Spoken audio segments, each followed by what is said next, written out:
With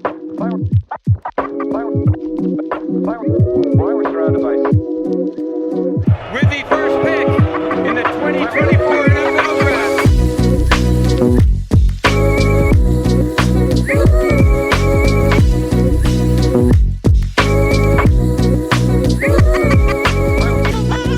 Hello, everybody. Welcome back to another episode of the Daft on Draft podcast. I am your host, Dalton Miller, joined, as always, by my co-host, Corey Kinnan. And we have a fun one today because we are talking about the big boys, and we are talking about the big boys on the offensive side of the ball, on the bookends, a position that actually looks to be potentially strong in what is kind of, so far, a potentially underwhelming 2026 NFL draft class. I mean, I don't want to be a Debbie Downer about this class, but when you look at it from a premium position perspective, we are lacking a little bit of top end talent that we can perceive right now. Mm-hmm. But that doesn't necessarily extend to offensive tackle, which is awesome because I think when we look at the pantheon of the NFL, we see a huge discrepancy between the amount of edge and interior defensive talent compared to offensive line talent overall. Mm-hmm. And so athletic, physically dominant offensive tackles are always going to be at a premium. And we have at least 6 or 7 guys who you could squint and be like, that's a first round dude right there. And that's a lot of fun. And we've already talked about a couple of them when we did our team previews. Mm-hmm. One might be a Tristan Wirfs level prospect if he rounds out and gets a little bit more experience. But we have some dudes that we want to talk about today after I introduce Corey. Corey, how are you doing? I've talked for 2 minutes now, but I'm legitimately excited about this offensive tackle class. Yeah, I'm excited too. It's good to be back. Again, the guys that we have talked about, right, are Trevor Gooseby and Isaiah World and Drew Shelton. I think that's the only 3. I said 6 or 7. There might be 8, 9, 10 guys who There's some good classes. classes. Yeah, there's some good players in this class. So I'm excited to talk about it. We've got 5 on the docket today, right? So we've got Kadyn Proctor, both the Utah guys, Xavier Chaplin at Auburn, and I am missing one, and I'm blanking on who it is. It is Francis. Oh, CC Manoa, yeah, from Miami. Yep, as well. That's who I was blanking on. Apparently, he wants to go by CC. That's what he's telling people. So CC, okay, CC I'll Manoa, put that in too. Yeah. So we're gonna talk about those 5 today. This is such a juxtaposition from last year where it's like I watched every offensive tackle and I was like, yeah, that's a guard, that's a guard, that's a guard, that's a guard. Hold on, is it CC as in CC or CI? CI. Okay. Where this year with these guys, one of these guys that we're going to talk about, I was like, yeah, I think that guy would benefit from moving inside. But other than that, man, this is a talented crop of offensive tackles. So yeah, I'm excited to dive in. Let's start at the top. Well, the perceived top. Let's start at the perceived top, and let's start at the top of the weigh scale. Yeah, for sure there. So Dane Brugler had Kadyn Proctor, Alabama offensive tackle, as his OT1. I've done an inside the film room on Proctor. There's a lot to offer here, but I'll let you go first here about Kadyn Proctor. We mentioned it. He is listed at 366. I would bet that he's north of that. I think 366 might be about right. I think that he could be 330 and it wouldn't hurt him at all. He would not be my OT1. He would be, I'm just going to say it, he would be my OT2 right now. I'm so head over heels about the potential of Gooseby. But man, Kadyn Proctor, I'm going to start with the best thing. He might legitimately be the strongest player I have ever watched. Like when I looked at the strength numbers from Feldman's freak list, I was like, okay, 800-pound squat, like 550-pound bench press, and an 700-pound dead, like, or a 460-pound clean or something. Like, okay, sure. And then I watched him get his hands on some of the best edge rushers in the SEC and literally toss them out of the club. on pass pro reps, not on run. The run game's even crazier.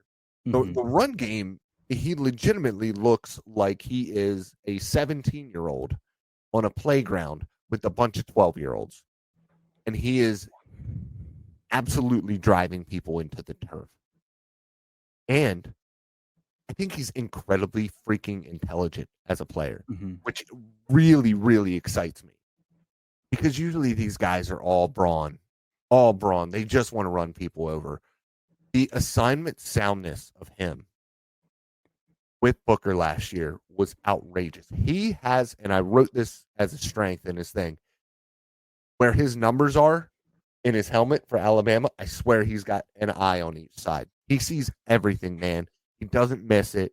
He climbs effectively to the second level. How explosive he is linearly for his size and how well he moves laterally for his size is pretty outrageous. I do think 330 would be better. Yeah. I think it would help his conditioning, and you can very, very easily lose 30 pounds of body fat and still be not even ox strong. Like, I have ox strong as an understatement on here. How much grip strength does he have? Question mark. And then all of it. Like, the dude from a physicality perspective is just freaking unfair. Now, knee bend is a little bit hit or miss. Sometimes he gets a little bit tired.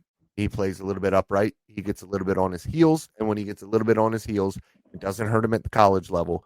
But NFL strength on the edge will move him backwards. I think there's some lack of explosiveness to his kick step and explosiveness to the arc. And he is very predictable with his strike. Now, he can be because he's got great length and he's got vice grips for hands.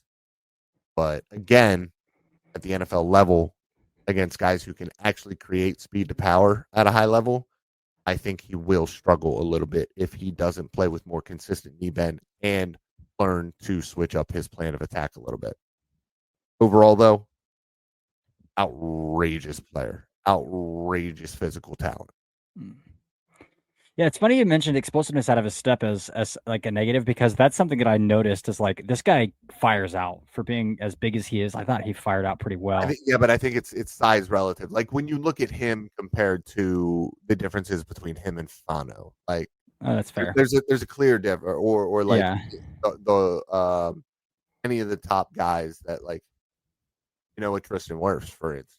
Yeah. Or like even a Jedrick Wills, like, he's not moving like those guys were. Yeah, it's fair. Yeah, I agree with what you said. My biggest issue with Kadyn Proctor, I watched the Tennessee and LSU games, is you watch the first half of those games and you're like, this guy's a top 5 player in this class. You watch the fourth quarter of those games and I'm like, this guy looks like a day 3 player. And I know we talked about it a little off air and you push back on that a little bit, but I think the Tennessee game especially, like, he starts getting like standing straight up out of his stance a lot. His feet get a little sloppy. Guys are starting to beat him through the chest, which at 6'7", 366, like, he's not getting beat through the chest at all. Starts to get beat through the chest in the Tennessee game into the fourth quarter, some stuff like that, where it's like, okay, it's looking a little sluggish. Again, this guy has room to round out his body, but we're talking. Here's another thing about Kadyn Proctor. He won't turn 21 until a month after he's drafted. Like, 5 weeks after he's drafted. He would be drafted at the age of 20. Assuming he declares this year, which I don't think he has any reason to go back to school if he puts together the same season that he had just this past year. He will be 20 when he's drafted. There is a ton of time for him to develop his body. And if he develops his body, we're talking about a very, very, very good football player for a very long time to come. There's a lot to like about Kadyn Proctor. I love his head. I think he's so smart. I think he's such an intelligent player. It really, really surprised me how seamless everything seemed to be for him, especially for a young dude. Yeah. So much to like. Let's head west and let's talk about the 2 Utah guys Let's start out with. I'm just gonna say a quick piece, real quick, and then I'm gonna get off of it. They just kind of remind me of Pac-12 offensive tackles, and that scares the hell out of me. And then I'll let you talk about them. And I think that's so interesting. I think one of them does. I think the left tackle does, but I think the right tackle and you does. think the opposite, which is crazy. We look at both of these guys very differently. I think, like, we see some of the same things, but I think the overall of how we feel about these two dudes is completely flipped. Yeah. So with Fano, let's start with Fano, the right tackle. He's listed at 302, and that's probably pretty accurate. Like he's probably barely 300 pounds. And his arms are probably 33 inches. Like he's not gonna hit 34 inches. But there's so much to like, in my opinion, about Fano. Even for how small he is, I think his core is extremely strong, an extremely strong core. I hardly saw him get beat through the chest, if at all. And that's impressive at his size. I didn't see length become much of an issue. The negatives that I have are when redirecting Fano can overcommit his weight and focus on a man and vacate his zone to chase down some action. The bigger, long defenders with the power profile have worked through his chest, like out leveraged him. I think that's rare and few and like far in between. Both of these guys played one of the weaker slates of edge rushers, though.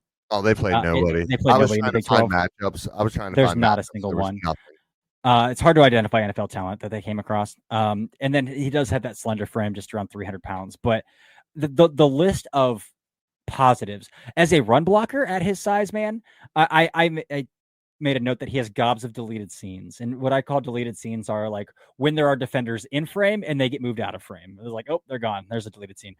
He leads the nation in deleted scenes of offensive tackles that I've watched so far. Like the guy legitimately gets under you and gets into you and drives you out of gaps. I think his core strength is elite, as I mentioned. I think his inside hand is very strong. So he can kick wide because he moves like a tight end. He's extremely athletic, extremely fluid. But I think he wins in a phone booth as well as he wins in outside zone looks. Like it's hard to find, like, poke a hole in his play strength despite his size, I think. And that's what I'm most impressed. The pad level is consistently low. The knee bend, the hips are so flexible. No issues matching speed or bend along the outside shoulder. Like it's hard for me to poke a hole in this guy's game. And I'm extremely bullish on Spencer Fano. Can I ask what games you watched? Yeah, I watched Iowa State. Okay. I watched BYU. Okay. And I watched Colorado. Okay. We watched completely different games. Completely different games. Yeah. I watched. Yep. I watched. And UCF. I watched UCF too. I watched Utah State, Arizona State, and TCU. So, yeah, that could be why. Utah State, he looked awful. Like he was completely terrible. Like not draftable bad. He got beat by number 32 from Utah State the 3 times where it was the same move. It was an inside spin. It was an inside spin 3 times. And I mean, this guy's going to be a used car salesman someday. He was like 5'9", 225 pounds coming off of the edge and not super explosive either. He just looked bad, man. And that put a bad taste in my mouth. It did. It was the first game I watched. It was the first game of the season. Southern Utah. Oh, Southern Utah, not Utah State. Yeah. I wrote down Utah State. It's Southern Utah. Or even worse. It's not even. It's not even Utah State. Yeah. So that was by far. I'm looking at PFF grades. And PFF grades are like, again, I'm not take it with a grain of salt, right? He graded a 19.4 in that game. He never graded below a 64 the rest of the season. Yeah, and I thought that TCU was a pretty good one. Arizona State was pretty good for a lot of it, but there was a really bad false step on a 45 that made him look foolish against number 32 for ASU. I mean, it was just straight up L out on the arc, and that's something that athletically you should not see from him whatsoever because he is very explosive out of his stance, very explosive. And I even sent you a screenshot of him moving across the formation on a run. He moves like a tight end. Yeah. He moves like a tight end. He legitimately moves like a tight end, and that's why I look at him and I'm like, Pac-12 offensive tackle. Yeah. Like, So that's why, to because push back a little so bit, athletic. There's so much that you like about him athletically. yeah, What I will say about him that is a little bit different. You were talking about that inside hand. I just think that his grip strength, when he actually gets guys into his grasp, is very, very good. yes, The problem is, I also think, and I saw this quite a bit, for as athletic as he is, he tries to maximize his anatomy, and this is something that guys with short arms do quite a bit. Maximize his anatomical length by bending at the waist and trying to reach out, and that's when he gets hurt. yeah, I don't know if there's a communication issue with the right guard or if he lacks a little bit of headiness to his game. I also watched him immediately after watching Proctor, who I think might be a genius. So that was kind of tough. I mean, I watched him and Lomo at the same time, obviously, but a lot of poor connection with the right guard. And then the other thing that I really hated was a lot of heel clicking with his kick step. And that got him off balance quite a bit. That's Um, something I picked up on. the explosiveness is there, but he does need to clean up his feet in that respect. Yeah. So just to push back a little bit as well, and this might be a different philosophy in summer scouting, because I know some scouts and draft analysts like to do one at the beginning, one at the middle, one at the end. When I do summer scouting, I like to see the most recent sample size. So I watched his last 4. Those 4 games that I watched are the last. Yeah, that's fair. I usually try, like, I'll try to watch best, worst, and then best competition. That's fair. You don't Best play competition is when you don't play any competition. Tyler Batty against BYU. Like, yeah. So yeah, let's move to the other one though. We spent a lot of time on those first 2 guys. Let's move on to Caleb Lomu. So Caleb Lomu, people love him and people hate him. I'm pretty indifferent on Caleb Lomu. I see, again, the athletic traits. Again, he's listed at right around 300 pounds, probably right around 300 pounds. Both guys are really athletic though. They move like tight ends because they look like tight ends. My biggest issue with Caleb Lomu, one, I thought maybe a little stiffer in the knees than Fano, but 2, the dude's has some pretty big spacing issues. Like, he's kicking 45 and he is like he's 8 yards away from his left guard. Way out there. It reminds me of Arizona. Savini. It reminds me of Jonas Savini. Just consistently oversetting. He's on an island, like way out there. But again, with Lomu, despite the stature, I mean, he's longer than Fano too, which to his advantage, but you don't see him get beat through the chest either. Like, both those guys have pretty good cores. And you know why? It's not just their core strength. I think Lomo's inside hand is really freaking strong too, because as much as he oversets, he is able to redirect and ride guys up the pocket with that inside hand. I think he's really right hand dominant, and I think that that's part of why he ends up oversetting a lot, because he's more confident in that inside hand. I wonder if he might be better set up to play right tackle. Interesting. That's fascinating. Yeah, so I think that's where I'm at with pretty similar. A little more. Again, his knees I think are stiffer than Fano for sure. Gives me a little bit of issue because you could see him get worked around the outside shoulder a little bit, like guys bending underneath of him, where he kind of gets out over his waist trying to match their pad level. And I think that's also part of a left hand issue as well. Yeah, that's why I think that a switch over might be. Yeah. So I like Fano better than Lomu, and I know people are flipped on that as well. But I'll let you talk about filling the gaps there on Lomu. Yeah, I think the only other thing that I really have to say about him, I think he's a little bit passive with his strike as well. He's got really aggressive counter hands, which I like. I like guys who are able to kind of locate what a defender is trying to do, control the wrist, control kind of the upper arm a little bit, and redirect, and then you set your hands. But the passivity sometimes can turn him into a blocking sled. It did against ASU. It caused an interception. And then overall, from an impressive perspective, I really like his feet. And I do think that he is a little bit stiffer overall than Fano is. But I think that his feet are cleaner. Now, with Fano, you can fix that very easily. It's just a lot of technique work. where Lomo already has that, and there isn't that much of that much more of a ceiling athletically when it comes to his kick step and things of that nature. So I think that with him, there is a lower ceiling. I think that he might be a better player than Fano right now. I think it's close. But if I'm looking to draft one, I'm probably going to go with Fano. And I would love, personally, and I don't think it'll happen, but I would love to see them switch sides this year. Yeah, that's not going to happen. But that's an interesting thought. That's an interesting thought for sure. Let's move on to. I think in the outline we have is flipped, but let's go to Xavier Chaplin next, mainly because there's the talking point with Mo and Noah that I want to hit on. But let's go to Xavier Chaplin next. And I'll let you start here because I started on the last two guys. So you go. Yeah. My first note here is that he's longer than a summer day in Texas pouring concrete into sand bunkers. I've done that before. It was 105 degrees out. He is longer than that day was for me. This dude, he literally just reaches across to the next zip code and just puts his hand out there and says, okay, that's it. Bye-bye. It's like me with my son when he's trying to run into me, my 19-month-old son, and I'm just, no. Yeah. No.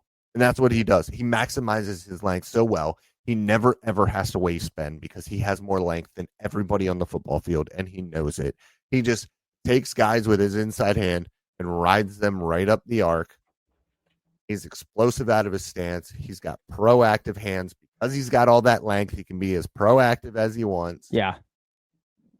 His footwork sucks. It's terrible. Oh, it's terrible. Oh, his my base God. narrows so much. Like it's not even just narrowing. Like he'll straight up karaoke step sometimes instead of sliding. Yep. But if you fix that, we're talking about a dude who could be unbelievable. Sure. I have some pushback. Xavier Chaplin's really fresh on me because I just filmed an Inside the Film Room on him. And if you're listening to this and you're also a paid subscriber, you'll see that on the same day this podcast drops. So today, yesterday, as we're recording this. But you said he was explosive out of his step. I see that relative. I think Proctor's more explosive at 366 than he is at 338. Yeah. I don't disagree. I think part of it is the terrible feet too. I just don't like. He might. I don't know if it's fixable though. Yeah. Is my issue because I think there's some upside limitations with Chaplin. I think his feet are fixable. Like technically, his feet are fixable. Mm-hmm. I do think he's a little bit weird of an athlete. He's a very clunky athlete. He's like a little bit too big for himself. He like hasn't figured out his body yet. Yeah. Especially when you see him climb or get into space, he's very lost in space in the run game, like to the point where you climb to the second level and everybody's crossing his face, or he's like looking around like, who do I hit? Because like guys are just beating him to the spot. To me, he's the same kind of athlete. He reminds me a lot of DeJuan Jones, and DeJuan Jones was legitimately 400 pounds, right? So like that's a little bit different, but like Xavier Chaplin's listed at 6'7", 338, probably 338. Like he's a big dude, long. They move kind of similar to me. In their frames. So kind of DeJuan Jones is where like, yeah, he's going to get beat outside shoulder, but you're not going to take it anyway because he's got like, and it's not even because he's a good enough athlete to recover. It's because his arms are so long that he's still just going to box you out. I'm kind of like perplexed at what to do with him because like, it's the ugliest thing to watch, but like he rarely gets beat because of his long arms. Like to the point where I'm recording this film and I'm like, man, he's punching early, but it's like, is he really punching early or is he just like, he just can. Like it's hard to like he's hard to evaluate in that regard because it looks hideous, but then you look at it and he's like, well, the guy's not getting pressure. I think I saw him got beat through the chest twice, and that's because I think he lacks knee bend. His hands are a little wide, and guys can get to his chest, but he still has a natural anchor where you get to his chest, and it's like, okay. I will add this though, maybe the best reactive hands in the class. I saw him hit maybe 7 or 8 snatch traps in like 2 games that I watched. Because guys have to, I think they have to be proactive with their hands. If like, I'm going to fire out, I'm going to get in. So they throw their arms first and he lets them hit him with a long arm or lets him hit him with a bull rush. And then he just snatches you down because guys, because he's so long and guys can't match the leverage, can't match the lengths that they're way out in front of their hips. And he just takes advantage of it time and time again. His snatch trap is outrageous. The knee bend is not there. The fluidity is not there. The redirect is iffy at best. Ability to move in space is not there. So like I think there's some significant limitations as an athlete, but he makes up for it because again, you mentioned the hands. The hands are really good. That inside hand is routinely in the cuff of the pit or like on the collar, like the inside collar, where he has complete control with that inside hand, and it allows him to then snatch with that outside hand, reset or punch with that outside hand. It allows him to keep that outside hand free and do what he wants with it. Again, resets really well. His hands are heavy. What did shock me though is for how big his hands are. Hands are evidently very big on tape, like very noticeable. I thought his grip strength was just like average to below average for how big his hands were. I didn't even think he tried most of the time. No, yeah, like in the run game, especially. Like it was just open palm and open palm. Yeah, riding dudes away. so he's perplexing me. He's a giant, and he's tough to beat. Player. But there's like, at the end of the day, like the athletic upside, I just don't know how significantly high it is. Like Blesto has this guy great as the highest offensive tackle in the class, higher than Kadyn Proctor, higher than the Utah guys, higher than World, higher than all the guys we've talked about. And I don't see that kind of upside with Chaplin.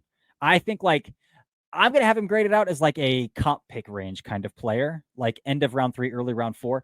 But what I will say is I have seen much worse offensive tackles get drafted higher than him because of the premium at the position.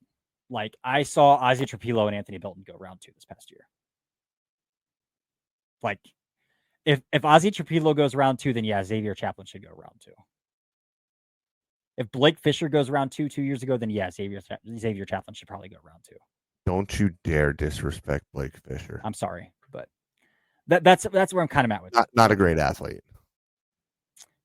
Yeah. So I would personally grade him as like a top 100 to top 125 player. If those are the guys that go top 64, then yeah, he should go top 64. I don't really have arguments with okay. No. Let's move on to the last one here. And I wanted to do CC Moanoa last because I mentioned at the front that last year's classes, I wanted to kick everybody to guard. He's the only one I've watched this year where I'm really like, yeah, that guy's a guard. I think he's strong as an ox. I think he's got a really good core. His hands are really heavy. I think his initial one-handed stab is really strong. He gets beat a lot of the outside shoulder by speed, by leverage, by length, and by speed. I don't necessarily know if he redirects well. So I think he's a guy. And I think his feet are he's naturally a short setter as well. So like if you just let him short set and kind of put him in a box, I think you have a really good player there. I graded him higher as a guard as an offensive tackle. I didn't love his tape, but I like the tools enough to where like I look at him as a guard and I say like, yeah, we've talked about like kind of the weakness of this year's class. Like, yeah, that's still a top 15 player in this class that I've graded out. Even though like, I'm not quite sure that I love the tape enough to put that hefty of a grade on him. But then when I translate his play strength, he's got a dense lower half. He fires out. Grade? What? A top what grade? Probably in the class of 15 right now. I have a low second round grade on him, but in this class, like a top 15 grade. Oh, really? Yeah. I think you cut down a set depth or you let him play in a box as a guard. And I think you take away a lot of the stuff. The Syracuse game particularly is really rough with like speed and length along the outside shoulder. But I see the punch. I see the core strength when he's able to get latched. I see the grip strength. There's a lot that like, yeah, you stick that guy in a phone booth and he's going to be a really good player that I see from Moanoa.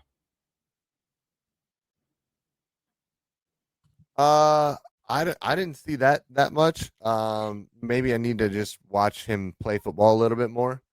But again, I watched Syracuse and it left a bad taste in my mouth because Fadil Diggs got him quite a few times. Yeah. Quite a few times. Beat him on the outside track, beat him through the chest. I think Moanoa lacks the ability to maximize his length. He bends at the waist. It's stuff against space. And like this is a very clear, to me, this is a very clear like Jordan Morgan track. Like that's kind of what it feels like to me. Like the athleticism is there with it, like to be an offensive tackle, but he's just not good at managing space. And so you're right. Put him in a phone booth. I said as strengths, he's got the juice to consistently make his set points in pass pro. It's just an uncomfortability with dealing with space. He's explosive out of his stance downhill. He's got impressive hands when he's in a phone booth. It's just dealing with space. Again, communication issues with the right guard. I think the situational spatial awareness is kind of tough, and that's why I kind of struggle with the move inside, because he's going to have to deal with even more of that, because he's got two guys that he's going to have to be working with instead of just one. There's a couple sets in the pass game where he's dealing with a 4-eye with no outside threat, and he steps down, and then his feet just die, and his brain just stops working, and his hands stop moving, and then he gets beat to the outside from 4-eye. Like, it just, I don't know what's going on with him sometimes. Yeah. And then you have 25, 26, 30 reps where he just looks perfectly fine. It's just again, a few little instances really just put a bad taste in my mouth overall. And I didn't grade these guys out. I'm not dealing with that over the summer. Because there's so much is going to I'm just trying to set a board. I'm trying to get my board a little set, but yeah. But I can promise you it would not be a low second round grade. It's fair. Yeah. It's fair. I think of all these guys, obviously I have Fano and Proctor as top 10 guys in this class. Lomu and Maogoa are probably in the same, or Mo Noah are in the same-ish tier. But I think I've got Isaiah World graded above both of them. So, like, it's just a really interesting class, man. It's a really fascinating class. Because Brugler's lower on World than these guys. He's got Mo Noah offensive tackle 4, Fano offensive tackle 2, Lomu 5, Chaplin 3. Where's Shelton? He's got Shelton graded above World. But neither of those guys are in his top 5 offensive tackles. Yeah, it's just a bizarre. I agree with. I actually personally agree with Dane on that ranking, except for where they're ranked. I think World's a top 5 guy. Higher. I think World's a top 5 guy. He moves really well for being as thick as he is. Yeah. I just need to see it this year. Yeah, and I'm not that high on Shelton. I think Shelton's got some play strength issues that I can't reconcile yet. But that's it on this first class of this first group. We got another group tomorrow. I'm excited about tomorrow's group because tomorrow's group has a lot of volatility amongst it. Some people think these guys are some of the better players in the country in the class, and some people think they're Day 3 players. Specifically, 2 guys from the Big Ten who come from schools that produce offensive tackles that there's a lot of variety on, and that's Northwestern and Iowa. And I think that plays into your evaluation a little bit. So I'm excited to talk about both of those guys a little bit. But we'll hit the Arizona State right tackle. I'm not even going to try to pronounce his last name, Max I. Jude Bowery from Boston College, Jennings Dunker from Iowa, Caleb Tiernan from Northwestern, and Austin Barber from Florida tomorrow. So those are the 5 we have for tomorrow. Dalton, do you have anything to add before we get out of here? As always, guys, I love you. All right. And again, we could do a third down on these offensive tackles if we wanted to, but we're going to cut it back. But until then, this has been another episode of the Daft on Draft podcast. See ya.